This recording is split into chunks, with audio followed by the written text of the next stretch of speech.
Saya menyampaikan laporan terkait dengan pelaksanaan kegiatan pada hari ini, dan selamat datang kepada narasumber kita pagi hari ini dari Kementerian Koperasi UKM terkait dengan kegiatan hari ini. Pertama, dasar hukum. Dasar hukum kegiatan mengacu kepada Peraturan Menteri Koperasi Nomor 15 Tahun 2015 tentang penilaian kesehatan koperasi dan ditindaklanjuti dalam ketentuan Peraturan Deputi Nomor 1 Tahun 2016 tentang pedoman penilaian kesehatan koperasi KSP dan WSP. Tujuan kegiatan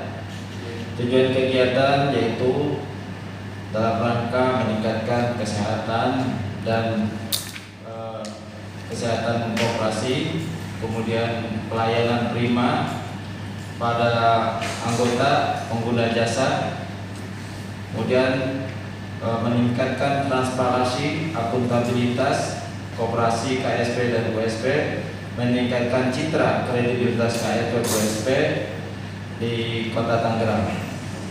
Adapun ruang lingkup yang dilakukan dalam hal penilaian kesehatan koperasi terkait dengan permodalan, kualitas aktif produktif, manajemen, efisiensi, likuiditas, kemandirian, dan pertumbuhan koperasi, jati diri koperasi. Total jumlah koperasi yang diikutsertakan sebanyak 25 koperasi. Narasumber kegiatan dari Kementerian Koperasi UKM dan Tekopinwil Provinsi Banten. Latihan penilaian kesehatan koperasi saya buka.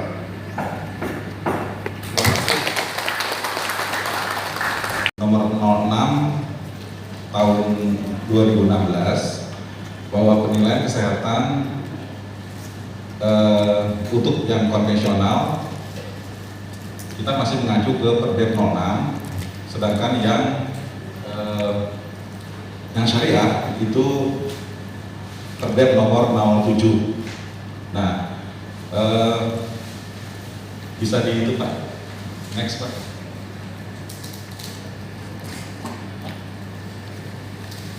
Ini sebetulnya harus dipahami dulu Bapak Ibu sekalian ya, karena kewajiban dari koperasi sebetulnya harusnya sudah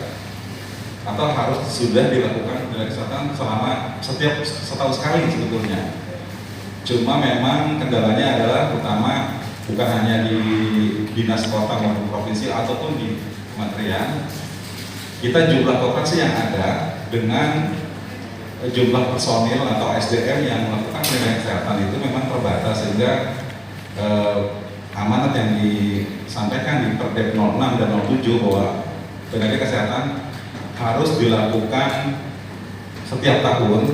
Tujuannya adalah untuk mengukur kinerja baik keuangan maupun manajemen di masing-masing koperasi.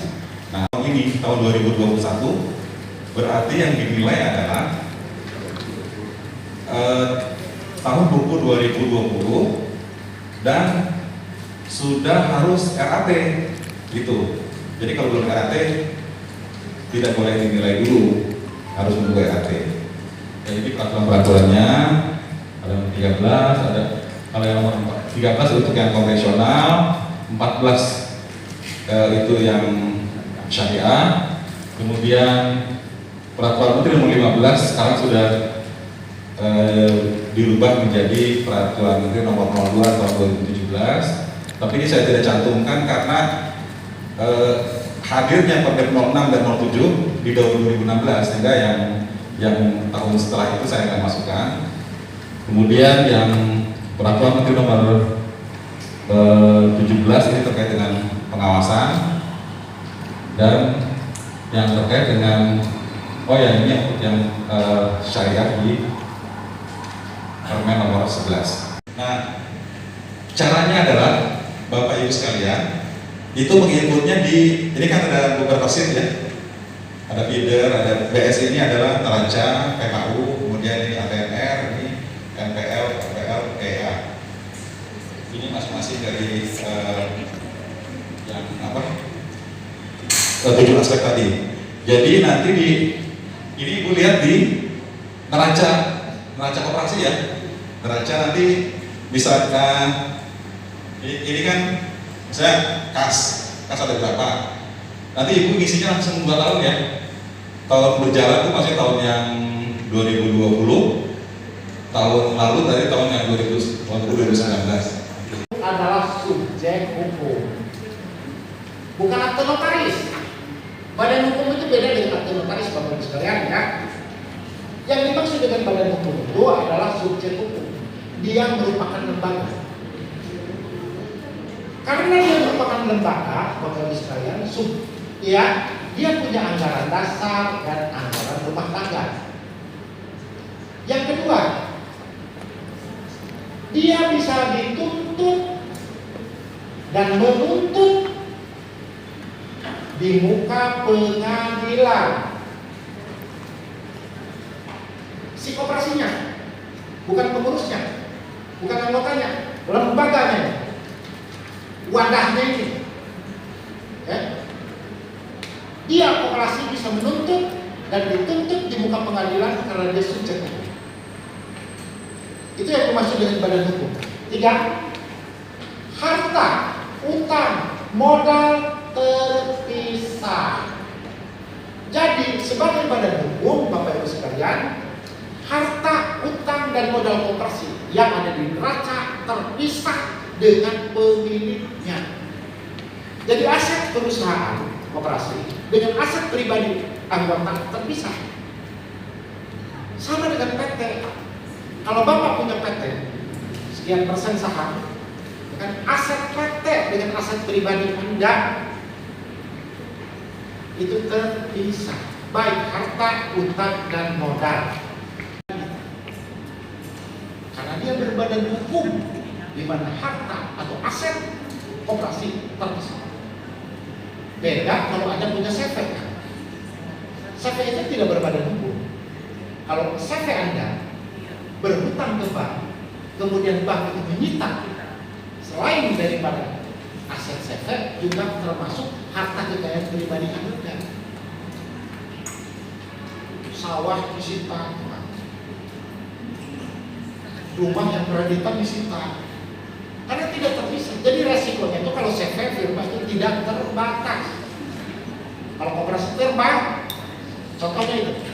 Kan itu jasanya berapa persen, ya? Kira-kira dendanya berapa, kalau macet bagaimana, sanksinya apa, gitu ya? Itu dia SOP, Bu. Jangan kita memberikan pinjaman tanpa aturan, kan? Bikin SOP. Ya, itu SOP.